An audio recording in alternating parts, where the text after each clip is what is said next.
For us who have just come off of several years battling the COVID virus, the treatment of lepers in the days of Jesus probably seems excessive.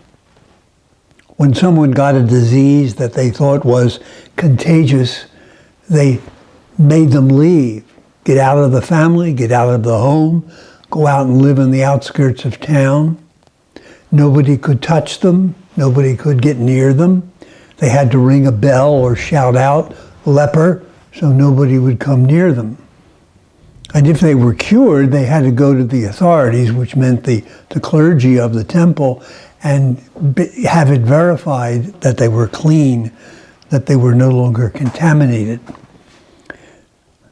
Now, even though we know all about what contamination means and how it spread, we never got to that kind of treatment of people who were diseased. But I think we do act like that with certain people, not because of a communicable disease, but for people that we put on the sidelines of our life, people that we decide we want to avoid, people that we have a grudge against or a complaint against and push them away. It happens within families where members of the same family, the same blood, do not speak to each other for years. It happens among nations that there is no commerce between them. It's happening today at our borders where certain people are not allowed into the country because we have decided we don't want them near us. So this idea of creating a quarantine around oneself for one's self-protection is still quite rampant in our world and in our personal relationships. And it's interesting that the model that Jesus gives us, which he expects us to follow and to emulate in the course of our dealings with each other, is exactly the opposite. Not only does Jesus reach out and cure the person, he actually touches the leper, which was absolutely forbidden in his time.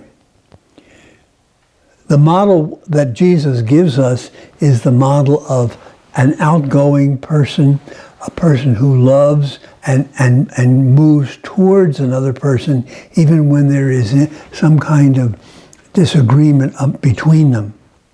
And that is the model we are all called to follow. Where would we be after 2,000 years of Christian civilization if we had followed that model? We would not have one nation at war against another, Christian nations. We would not have these deep prejudices exhibited towards people who are not like us. So the call of Christ has still not been very widely heard, even in the Christian world. And it's incumbent upon each of us who claims to be a disciple of Jesus to do all in our lifetime to turn the tables on that and to bring people to coming together and not excluding each other, not condemning people for who they are or where they come from or what they think. This is the family that Jesus meant to create in the world, a family whose Father is God. And as we enter into a Lenten period, one of the things we need to examine ourselves on is how closely we are imitating the one we say who is our teacher, our model, our Lord.